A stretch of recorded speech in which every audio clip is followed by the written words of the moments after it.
নমস্কাৰ ছাত্ৰ ছাত্ৰীসকল ই কক্সালে তোমালোকক স্বাগতম জনাইছো মই তোমালোকৰ জ্যোতি বাইদেউ আৰম্ভ কৰিব ওলাইছো এটা নতুন পাঠ ছাত্ৰ ছাত্ৰীসকল আজি আমি পঢ়িব ওলাইছো ষষ্ঠম মান শ্ৰেণীৰ সমাজ বিস্তৃতত থকা পাঠ নম্বৰ 11 কি আছে পাঠ নম্বৰ 11 বৈচিত্ৰৰ মাজত ঐক্য ভাৰত আৰু উত্তৰ পূৰ্বাঞ্চলৰ জীৱন তোমালোকে পাঠটো বিচাৰি পাইছানে আজি আমি এইটো পাঠৰ বিষয়ে আলোচনা কৰিম বৈচিত্ৰনো কি ঐক্যনো কি সেই বিষয়ে আমি আজি বুজিম ঠিক আছে গতিকে বৈচিত্ৰ্য আৰু ঐক্য শব্দটো বুজাৰ আগতে আমি এটা উদাহৰণ চাই লওঁ বিভিন্ন ঋতুত বিভিন্ন প্ৰকাৰৰ আৰু ৰঙৰ ফুল ফুলে গতিকে ছাত্ৰ ছাত্ৰীসকল তোমালোকে গমেই পোৱা আমি বিভিন্ন ঋতুত বিভিন্ন ধৰণৰ ফুল ফুলা দেখা পাওঁ যিদৰে শৰৎ কালত আমি হেৱালী ফুল দেখা পাওঁ বহাগ মাহত কপৌ ফুল দেখা পাওঁ হয়নে এইবিলাক এটা সকলো নিজৰ নিজৰ গুণাগুণ থকা ফুল হয় আৰু সকলো সময়তে নুফুলে বিভিন্ন ঋতুতহে ফুলে বা বিভিন্ন সময়তে ফুলে আৰু বিভিন্ন ৰঙৰো হয় কিছুমান ফুল ৰঙা হয় কিছুমান ফুল নীলা হয় আৰু বিভিন্ন ধৰণৰ ফুল আমি দেখা পাওঁ গতিকে এই ফুলবোৰ যেতিয়া আমি এখন বাগিচাত দেখা পাওঁ তেতিয়া আমাৰ কিমান ভাল লাগে হয়নে গতিকে বাগিচাখনত বিভিন্ন ধৰণৰ ফুল থকাৰ কাৰণেহে বাগিচাখন দেখিবলৈ ধুনীয়া হয় ঠিক সেইদৰে সমাজ এখনতো যেতিয়া বিভিন্ন ধৰণৰ লোক বুলি কোৱাৰ লগে লগে জাতি ধৰ্ম ঠিক আছে তাৰ পিছত এনেকুৱা মানুহবিলাক একেলগে লগ খাই থাকে সেই মানুহখিনিকে আমি কি বুলি কওঁ বৈচিত্ৰৰ মাজত ঐক্য থকা বুলি কওঁ গতিকে ইয়াৰ বিষয়ে আমি অকমান বুজিম বাৰু ইয়াতে কি কৈছে এখন বাগিচাৰ সৌন্দৰ্য নিহিত হৈ থাকে একেলগে ৰোপণ কৰা ফুলৰ বৈচিত্ৰ্যত মানে বিভিন্ন ধৰণৰ পাৰ্থক্য যদিও দেখা যায় ফুলবিলাকৰ মাজত বিভিন্ন ধৰণৰ পাৰ্থক্য আমি দেখা পাইছো কপৌ ফুল দেখিবলৈ বেলেগ হেৱালী ফুল দেখিবলৈ বেলেগ নাৰ্জী ফুল দেখিবলৈ বেলেগ গান্ধৈ মালতী দেখিবলৈ বেলেগ গতিকে ছাত্ৰ ছাত্ৰীসকল এই ফুলবিলাক যেতিয়া আমি বাগিচাখনত ৰোপণ কৰোঁ তেতিয়া তাতে আমি বৈচিত্ৰৰ মাজতো ঐক্য দেখিবলৈ পাওঁ মানে বিভিন্ন ধৰণৰ পাৰ্থক্য দেখিবলৈ পাওঁ তাৰ লগতে আমাৰ সেই বিভিন্ন ধৰণৰ পাৰ্থক্যৰ জৰিয়তে এখন ডাঙৰ ফুলনি বা বাগিচাত মনমোহা আমাৰ পৰিৱেশ আমি দেখিবলৈ পাওঁ ঠিক আছে একেদৰে সমাজত এতিয়া সমাজৰ কথা কৈছে সমাজত বিভিন্ন জাতি ধৰ্ম তাৰ পিছত ভাষাৰ লোক গঠিত হৈ থাকে তোমালোকৰ সমাজত হয়তো বিভিন্ন ধৰণৰ ধৰ্মৰ লোক থাকিব পাৰে বিভিন্ন ধৰণৰ জাতিৰ লোক দেখা পাইছা তোমালোকে নিশ্চয় তোমালোকৰ গাঁও বা তোমালোকৰ চহৰত এনেকুৱা ধৰণৰ মানুহ দেখা পাইছা আৰু এই সকলো মানুহবিলাক আমি একেলগে বসবাস কৰি আছো গতিকে ছাত্ৰ ছাত্ৰীসকল আমি কি বুজিলো একেদৰে সমাজত বিভিন্ন জাতি ধৰ্ম জাতি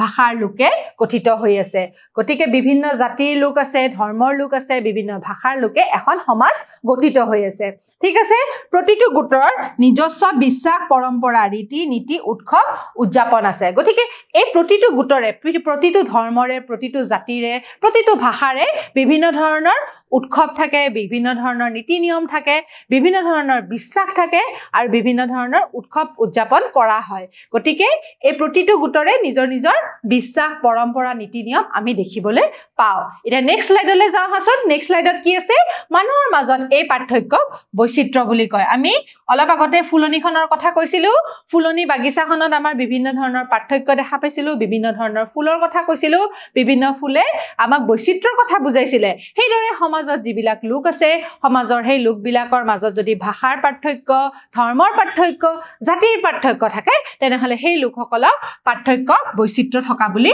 কোৱা হয় ঠিক আছে যেতিয়া বিভিন্ন পটভূমিৰ মানুহে ঠিক আছে এতিয়া পটভূমি বুলি কোৱাৰ লগে লগে আমি কি বুজি পাইছো পটভূমি মানে হৈছে বিভিন্ন ধৰণৰ ধৰ্ম বিভিন্ন ধৰণৰ জাতি বিভিন্ন ধৰণৰ ভাষা মানুহে একেলগে সুসমতাপূৰ্ণভাৱে বসবাস কৰে তেতিয়াই বৈচিত্ৰ্যত ঐক্যৰ সৃষ্টি কৰে গতিকে বৈচিত্ৰ্যৰ কথা ক'লো পাৰ্থক্য বিভিন্ন ধৰণৰ পাৰ্থক্য আৰু এই পাৰ্থক্যবিলাক যেতিয়া একেলগে বসবাস কৰে তেনেহলে বৈচিত্ৰ্যৰ মাজত ঐক্য থকা বুলি কয় ঐক্য মানে আনক হ্ৰাস নকৰাকৈ ব্যক্তিগত পৰিচয় ৰক্ষা কৰি একেলগে জীয়াই থকা এতিয়া ঐক্য মানে কি কৈছে ঐক্য মানে হৈছে যেতিয়া সকলো বস্তু আনকে আক্ৰমণ নকৰাকে বা আনক উপলঙা নকৰাকে ব্যক্তিগত পৰিচয় ৰক্ষা কৰি পেলাই একেলগে বসবাস কৰাকে ঐক্য বুলি কোৱা হৈছে গতিকে ছাত্ৰ ছাত্ৰীসকল বৈচিত্ৰ্যৰ মাজতো ঐক্য হৈছে এখন সমাজৰ মূল ভেটি ঠিক আছে সকলো ভাৰতীয় নাগৰিকে এক নিৰ্দিষ্ট ভৌগোলিক সীমাৰ ভিতৰত ঐক্যবদ্ধভাৱে বসবাস কৰে গতিকে সকলো ভাৰতীয় নাগৰিকে এক নিৰ্দিষ্ট ভৌগোলিক পৰিৱেশতে ঐক্যবদ্ধভাৱে বসবাস কৰে তাৰমানে ভাৰতৰ যিটো চাৰিসীমা আছে এই চাৰিসীমাৰ ভিতৰতে ভৌগোলিক সীমা বুলি কোৱাৰ লগে লগে যেটো চাৰি সীমা আছে চাৰি সীমাৰ ভিতৰতে আমাৰ ভাৰতীয় লোকসকলে বসবাস কৰে ঠিক আছে ভাৰতৰ উত্তৰ পূবক ইয়াৰ অপৰসীম বৈচিত্ৰ্যৰ বাবে ক্ষুদ্ৰ ভাৰত বুলি কয় এতিয়া আমি উত্তৰ পূবৰ কথা কৈছো উত্তৰ পূব বুলি কোৱাৰ লগে লগে আমি জানো ভাৰতৰ পূবলে উত্তৰ পূবলে থকা যিকিখন 8খন ৰাজ্য আছে সেই 8খন ৰাজ্যকে আমাৰ উত্তৰ পূব ভাৰত বুলি কোৱা হয় অসমো তাৰে ভিতৰত পৰে অৰুণাচল পৰে সিকিম পৰে মণিপুৰ পৰে এইবিলাক হৈছে এই 8খনে হৈছে ভাৰতৰ উত্তৰ পূব ভাৰত আৰু এই উত্তৰ পূব ভাৰতত বিভিন্ন ধৰণৰ বৈচিত্ৰ্য আছে এই বৈচিত্ৰ্যৰ বিষয়ে আমি জানিম বাৰু এই বৈচিত্ৰ্যখিনি আমি কি বুলি কোৱা হৈছে ক্ষুদ্ৰ ভাৰত বুলি কোৱা হৈছে গতিকে ক্ষুদ্ৰ ভাৰত বুলি কোৱাৰ লগে লগে উত্তৰ পূবক বুজোৱা হয় গতিকে মিনি ইণ্ডিয়া মানে হৈছে উত্তৰ পূব ভাৰত মতানৈক্যৰ মাজতো অঞ্চলটোত ঐক্যৰ প্ৰাধান্য আছে মতানৈক্য মানে মতবিৰোধ ঠিক আছে বিভিন্ন ধৰণৰ মত থাকে আজি ধৰা অসমীয়া সকলৰ মতবিলাক বেলেগ নেপালী সকলৰ বেলেগ মণিপুৰী সকলৰ বেলেগ এইবিলাক হৈছে মতবিলাক বেলেগ বেলেগ ধৰণৰ এই মতবিলাক যদিও আছে তথাপিতো এই মানুহবিলাকৰ মাজত এটা ঐক্যৰ প্ৰাধান্য আছে সকলো মানুহ একেলগে বসবাস কৰি আছে গতিকে জাতিৰ পাৰ্থক্য তাৰ পিছত ধৰ্মৰ পাৰ্থক্য তাৰ পিছত ভাষাৰ পাৰ্থক্য থকাৰ সত্ত্বেও এই মানুহবিলাক একেলগে বসবাস কৰি আছে কাৰণে এই অঞ্চলক ক্ষুদ্ৰ ভাৰত বুলিও কোৱা হয় ঠিক আছে এতিয়া পিছৰ স্লাইডটো চাওঁচোন জানো আহা ভাৰতবৰ্ষলৈ সময়ে সময়ে অহা কেইবাগৰাকীও বিদেশী পৰিব্ৰাজক যেনে মেগাস্থেনিছ ফাহিয়ান হিউৱেনচাং আলবেৰুনি মাৰ্কো পলো ইবন বটুতা আদিয়ে সেই সময়ৰ ভাৰতীয় সমাজৰ বিভিন্ন বৈচিত্ৰ্যৰ খতিয়ান লিখি থৈ গৈছে গতিকে আমাৰ ভাৰতবৰ্ষত সময়ে সময়ে পুৰণি সময়ৰ পৰা কিছুমান পৰিব্ৰাজক আহে মানে টুৰিষ্ট আহি পেলাই আমাৰ ভাৰতখন ভ্ৰমণ কৰি পেলাই তেওঁলোকে নিজৰ টুকা বহি লিখি থৈ যায় যে ভাৰতখন দেখিবলৈ কেনেকুৱা হেয়াকে হৈছে বিদেশী পৰিব্ৰাজক গতিকে বিদেশৰ পৰা আহিছে সেই পৰিব্ৰাজকবিলাকে নিজৰ টুকা বহি লিখি থৈ গৈছে যে ভাৰতখন দেখিবলৈ কেনেকুৱা ভাৰতত কেনেকুৱা ধৰণৰ লোকে বসবাস কৰে কেনেকুৱা ধৰণৰ ঘৰ আছে সেইবিলাকৰ বিষয়ে সেই নিজৰ টুকাত লিখি থৈ গৈছে গতিকে এই পৰিব্ৰাজকবিলাকৰ নাম কি কৈছিলে Megasthenes Fa-Hien হিউৱেনচাং আলবেৰুনি Marco polo ibn বটুতা এই কিজন হৈছে বিদেশী পৰিব্ৰাজক গতিকে সময়ে সময়ে আহিছে পুৰণি কালৰ পৰা তেওঁলোকে ভাৰত ভিজিট কৰি আছে ভাৰত ভ্ৰমণ কৰি তেওঁলোকৰ নিজৰ টুকা বহি লিখি থৈ আহিছে সেই সময়ত আমাৰ ভাৰতৰ সমাজখনৰ বিভিন্ন বৈচিত্ৰ্যৰ বিষয়ে খতিয়ান দি থৈ গৈছে নিজৰ টুকাত এইবিলাক লিখি থৈ গৈছে ঠিক আছে ভাৰতৰ বৈচিত্ৰ্যৰ মাজত ঐক্য ভাৰতীয় সমাজ ব্যৱস্থাৰ মূল চানেকিয়ে হৈছে ইয়াৰ বৈচিত্ৰ্যৰ মাজত ঐক্য গতিকে ভাৰতৰ বৈচিত্ৰ্যৰ মাজৰ মূল চিনাকি কি কৈছে ইয়াৰে বৈচিত্ৰ্যৰ মাজত ঐক্য গতিকে ছাত্ৰ ছাত্ৰীসকল ভাৰতৰ প্ৰধান চিনাকি হৈছে ইয়াৰ বৈচিত্ৰ্যৰ মাজত ঐক্য বৈচিত্ৰ্য সুন্দৰ যদিও বুজিবলৈ অলপমান জটিল হয় ঠিক আছে বৈচিত্ৰ্য সুন্দৰ যদিও বুজিবলৈ জটিল হ'ব পাৰে ভাৰতত সামাজিক ব্যৱস্থাৰ বিভিন্ন দিশৰ জৰিয়তে ইয়াক সৰ্বোত্তমভাৱে বুজা যায় গতিকে ভাৰতৰ যিটো সামাজিক ব্যৱস্থা আছে এই সামাজিক ব্যৱস্থাৰ জৰিয়তে এই বৈচিত্ৰ্যৰ কথা আমি বুজিব পাৰোঁ বৈচিত্ৰ্যৰ এতিয়া কাৰকবিলাক এতিয়া আমি যে গম পালো ইয়াৰে পাৰ্থক্যবিলাকৰ কাৰক কিছুমান আছে এই কাৰকবিলাক কি বাৰু কি কাৰণত হ'ব পাৰে এই বৈচিত্ৰ্য ঠিক আছে এই বৈচিত্ৰ্যবিলাকৰ কাৰণবিলাক আমি জানো আহা ইয়াৰে চাৰিটা কাৰক প্ৰধান হয় চাৰিটা কাৰক প্ৰধান বুলি কোৱাৰ লগে লগে আমি এইকেইটাৰ বিষয়ে আমি বিশদভাৱে বুজিম তোমালোকে এই চাৰিটা কাৰকৰ নামকেইটা চাওঁ আহাচোন ফাৰ্ষ্টতে কি আছে ভৌগোলিক ভিন্নতা ভৌগোলিক মানে ঠাইৰ ভিন্নতা বিভিন্ন ধৰণৰ ঠাইৰ ভিন্নতা দেখা পাওঁ আমি থৰ মৰুভূমিৰ ভিন্ন আমাৰ অসমৰ লগত হয়নে দক্ষিণ পূব ভিন্ন আমাৰ অসমৰ লগত বা উত্তৰ পূব ভিন্ন গুজৰাটৰ লগত গতিকে বিভিন্ন ধৰণৰ ভৌগোলিক অৱস্থা আছে এই ভৌগোলিক অৱস্থাৰ ফলত বৈচিত্ৰ্যৰ কাৰক হ'ব পাৰে তাৰ পিছত গোষ্ঠীগত ভিন্নতা ঠিক আছে বিভিন্ন ধৰণৰ জাতিৰ ভিন্নতা আমি দেখিবলৈ পাওঁ ধৰ্মীয় ভিন্নতা আমাৰ ভাৰতত বিভিন্ন ধৰ্মৰ লোকে বসবাস কৰে হিন্দু মুছলমান খ্ৰীষ্টিয়ান জৈন এইবিলাক মানুহে ইয়াতে বসবাস কৰে সেইকাৰণে ধৰ্মীয় ভিন্নতা আমি দেখিবলৈ পাওঁ হিন্দু মানুহ এজনৰ ধৰ্মৰ যেটো পৰম্পৰাগত বিশ্বাস হেতু বেলেগ হয় মুছলমান সকলৰ পৰম্পৰাগত বিশ্বাস বেলেগ হয় সেইদৰে আমি ধৰ্মীয় ভিন্নতা দেখিবলৈ পাওঁ এতিয়া আৰু এটা আছে ভাষিক ভিন্নতা অসমৰ ভাষাৰ লগত আমাৰ দক্ষিণ পশ্চিমত থকা ভাষাটো নিমিলে হয়নে নহয় তামিলনাডুৰ ভাষা বেলেগ কাশ্মীৰৰ ভাষা বেলেগ দিল্লীৰ ভাষা বেলেগ অসমৰ ভাষা বেলেগ মণিপুৰৰ ভাষা বেলেগ গতিকে ভাষিক ভিন্নতা আমি দেখিবলৈ পাওঁ গতিকে ছাত্ৰ ছাত্ৰীসকল এইকেইটা হৈছে বৈচিত্ৰ্যৰ কাৰক আমাৰ পাৰ্থক্যবিলাকৰ কাৰক কি কাৰক বুলি ক'লো চাৰিটা কাৰক ভৌগোলিক ধৰ্মীয় গোষ্ঠীগত আৰু ভাষিক গতিকে এই চাৰিটা কাৰকৰ বিষয়ে আমি বিশদভাৱে বুজিম ভৌগোলিক ভিন্নতাৰ বিষয়ে আমি অলপমান চাওঁ আহা ভাৰতৰ ভৌগোলিক বৈচিত্ৰ্যৰ ভিতৰত উত্তৰ দিশত হিমালয়ৰ পৰ্বত ঠিক আছে ভৌগোলিক বৈচিত্ৰ্যৰ ভিতৰত উত্তৰ দিশত কি আছে হিমালয় পৰ্বত এটা হিমালয় পৰ্বত আৰু দক্ষিণে বিশাল মহাসাগৰ অন্তৰ্ভুক্ত হৈ আছে এটা ভৌগোলিক বৈচিত্ৰ্য ভৌগোলিক পাৰ্থক্য বুলি কোৱাৰ লগে লগে আমি গমেই পালো উত্তৰত আমাৰ কি আছে হিমালয় পৰ্বত আছে আনফালে দক্ষিণৰ ফালে আকৌ কি আছে সমুদ্ৰ আছে মানে সাগৰ আছে হয়নে আৰব সাগৰ আছে বংগোপসাগৰ আছে ভাৰত মহাসাগৰ আছে গতিকে দক্ষিণৰ দিশটো বেলেগ হয় আৰু পৰ্বতৰ ফালে কোৱাৰ লগে লগে আমাৰ উত্তৰৰ হিমালয়ৰ দিশটো বেলেগ হয় গতিকে আমি ভাৰততে আমি বিভিন্ন ধৰণৰ দিশ দেখা পাইছো হিমালয় পৰ্বতো আছে আৰু তাৰ লগতে আমাৰ ভাৰতত সাগৰো আছে গতিকে ছাত্ৰ ছাত্ৰীসকল এই ভূ-অৱয়ববিলাকেও কিছুমান ভিন্নতা আনা দেখা যায় পূবত সৰ্বাধিক বৰষুণ হয় পূবত সৰ্বাধিক বৰষুণ হয় মানে পূব মানে কি উত্তৰ পূবৰ ফালে আমাৰ মেঘালয়ৰ মৌচিনৰামত সকলোতকৈ বৰষুণ বেছি হয় গতিকে ইয়াতে বৰষুণ বেছি হয় ইয়াৰে গছ-গছনি বেছি ইয়াৰে খেতি বেলেগ হয় গতিকে আনহাতে পশ্চিমত আকৌ বৃহৎ মৰুভূমি আছে থৰ মৰুভূমিখন আমাৰ পশ্চিম দিশত ৰাজস্থানত আছে গতিকে পশ্চিমৰ ফালে আকৌ ইয়াতে মৰুভূমি হয় য'ত বৰষুণেই নপৰে গতিকে আমি ভৌগোলিক ভিন্নতাটো আমি দেখা পালোৱেই বুজি পাইছা নহয় নিশ্চয় তোমালোকে উত্তৰ পূব ভাৰতত আমাৰ বৰষুণ বেছি হয় আনহাতে আমি গুজৰাট বা ৰাজস্থানৰ ফালে আমাৰ বৰষুণ কম হয় পশ্চিমৰ ফালে গতিকে এইবিলাকে কিছুমান আমাৰ বৈচিত্ৰ্য অনা দেখা গৈছে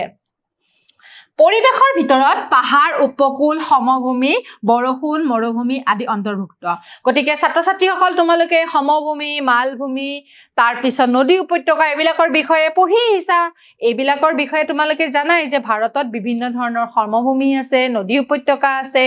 পাৰ্বত্য অঞ্চল আছে গতিকে ছাত্ৰ ছাত্ৰীসকল এই পাৰ্বত্য অঞ্চল সমভূমি নদী উপত্যকা উপকূলীয় অঞ্চল দ্বীপ অঞ্চল বা মৰুভূমি অঞ্চলত সকলোৰে জনবসতি বেলেগ বেলেগ হয় সকলোৰে খেতি বেলেগ হয় সকলোৰে খাদ্যভাগ বেলেগ হয় সকলোৰে জলবায়ু বেলেগ হয় গতিকে তাৰে আমি ভৌগোলিক ভিন্নতা আমি দেখিবলৈ পাওঁ হ'ব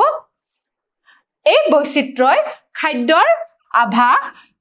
সাজ-পোছাক আৰু অন্যান্য জৈৱনশৈলীৰ দিশসমূহক প্ৰভাৱিত কৰে গতিকে বৈচিত্ৰ্যৰ খাদ্যৰ আভাসবিলাক যিবিলাক খাদ্য আছে সেইবিলাকো বেলেগ বেলেগ দেখা যায় ভাৰতৰ পাঞ্জাব হাৰিয়ানাত আমাৰ বেছিকে ঘেঁহু খেতি কৰা হয় গতিকে পাঞ্জাব হাৰিয়ানাত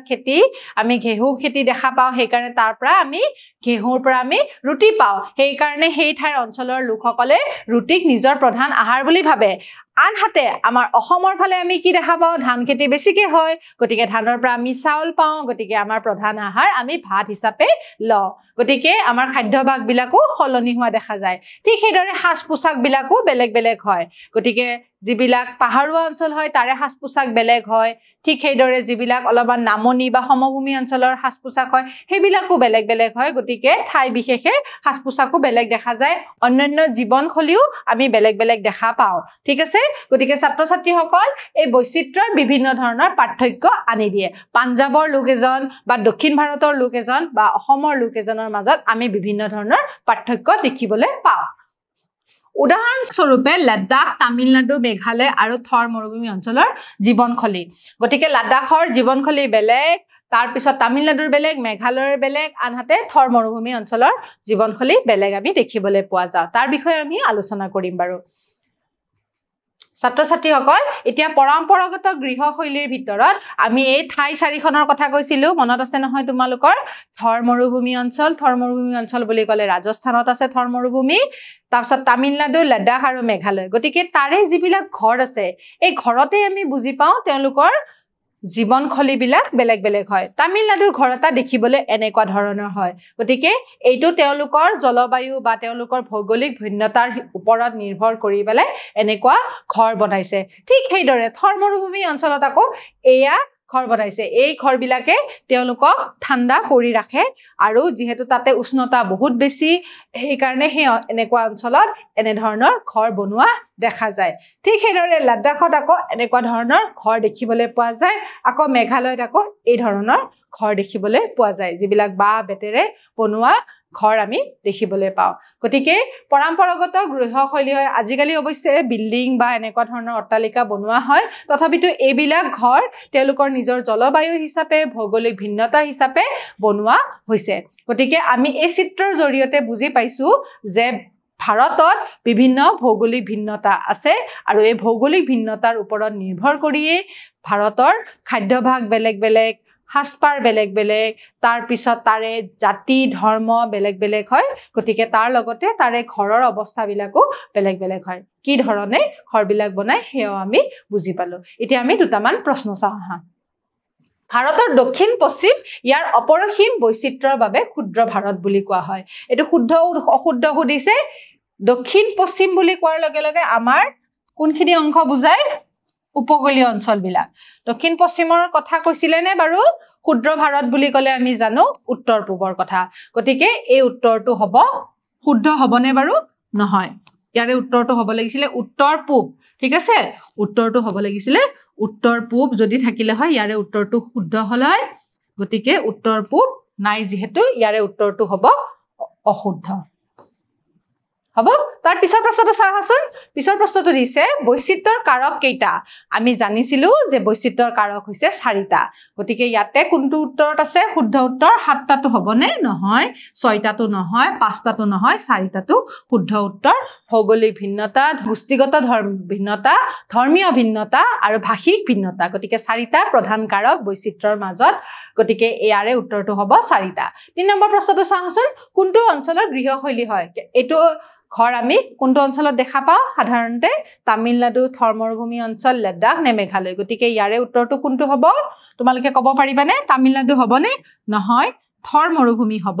লাডাখ নহয় মেঘালয় নহয় গতিকে মৰুভূমি অঞ্চল বুলি ক'লে আমি বুজি পাম যে ৰাজস্থানত এনেকুৱা ধৰণৰ ঘৰ মৰুভূমি অঞ্চলত দেখা যায় গতিকে ছাত্ৰ ছাত্ৰীসকল আমি আজি ভৌগোলিক ভিন্নতাৰ বিষয়ে গম পালো বৈচিত্ৰ্যৰ বিষয়ে গম পালো ঐক্যৰ বিষয়ে গম পালো আশা ৰাখিছো তোমালোকে এই ধাৰণাকেইটা বুজি পাইছা অহা ক্লাছত আমি নতুন এটা বিষয় লৈ পেলাই তোমালোকৰ মাজলৈ আকৌ আহিম তেতিয়ালৈ সামৰিছো নমস্কাৰ